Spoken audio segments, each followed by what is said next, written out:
Penilaian dan evaluasi pemahaman dalam Understanding by Design. Model Understanding by Design menekankan pada pemahaman peserta didik, yang dimana meliputi 6 aspek pemahaman, yaitu menjelaskan, interpretasi, menerapkan, perspektif, empati, dan pengetahuan diri sendiri. Aspek pertama yaitu menjelaskan. Peserta didik dikatakan telah memahami ketika ia mampu menjelaskan ide, teori, fakta, dan data secara sistematis.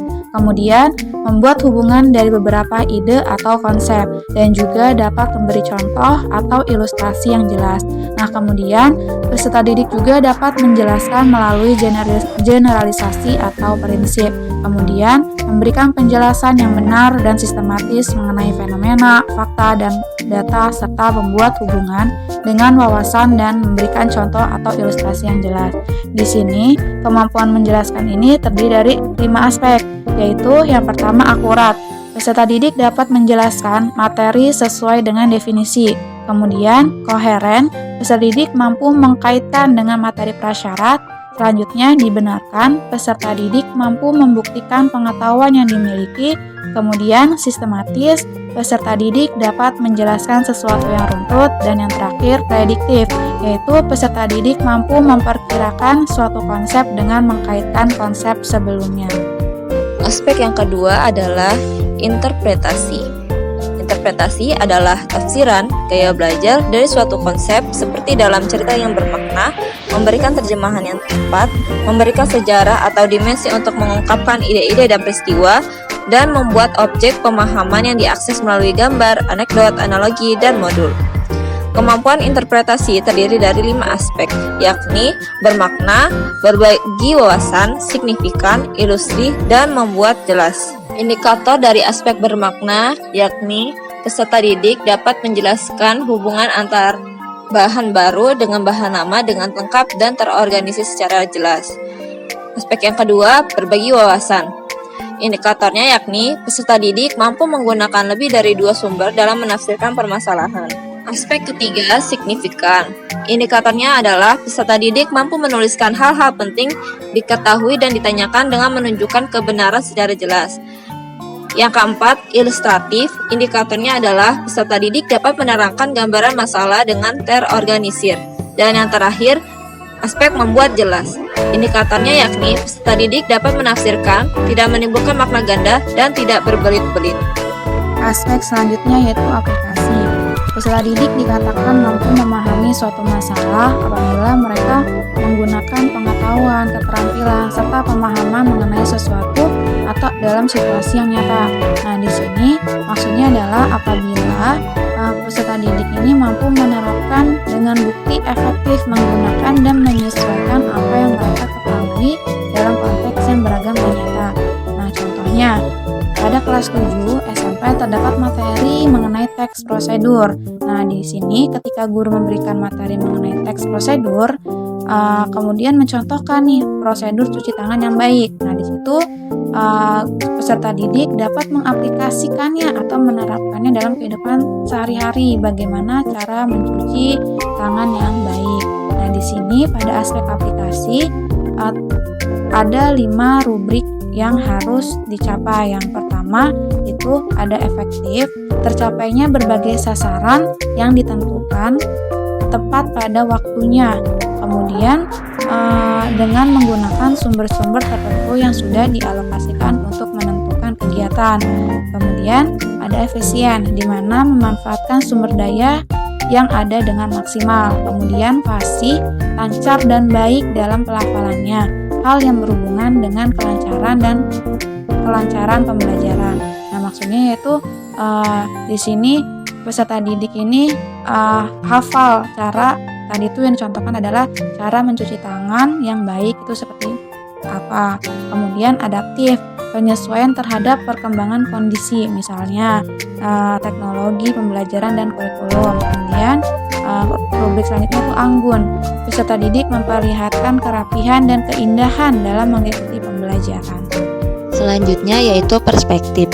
Perspektif adalah melihat suatu hal dari sudut pandang yang berbeda. Siswa dapat menjelaskan sisi lain dari sebuah situasi, melihat gambaran besar, dan melihat asumsi yang mendasari suatu hal dan memberikan kritik. Dalam perspektif terbagi menjadi 5 aspek. Yang pertama yaitu kredibel, artinya dapat dipercaya.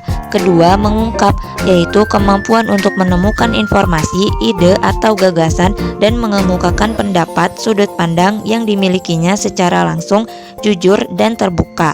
Yang ketiga, wawasan, yaitu mampu menjabarkan sudut pandang yang dimiliki.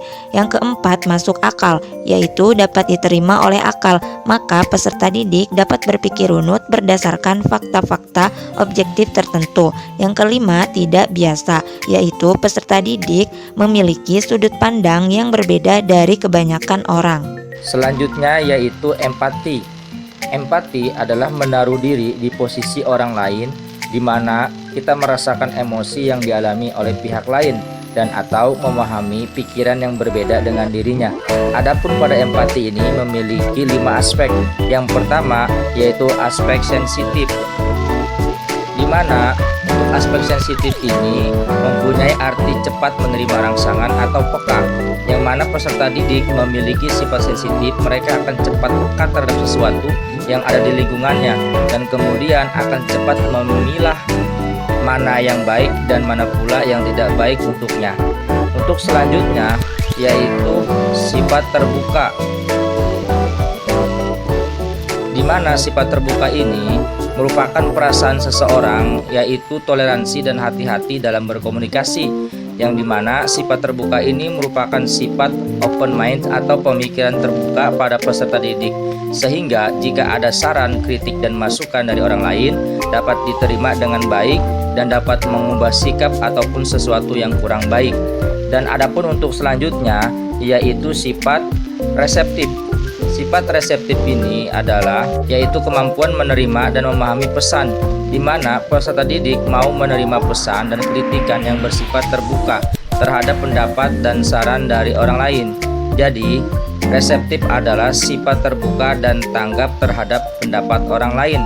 Dan selanjutnya yaitu sifat taktis. Sifat taktis di sini menurut Isaac Newton pernah mengatakan taktik adalah seni untuk menyatakan pendapat tanpa menciptakan musuh, memiliki kemampuan untuk menyampaikan pesan dengan jelas, sekaligus bersikap sensitif terhadap sekitar sehingga secara tidak sengaja menyinggung siapapun.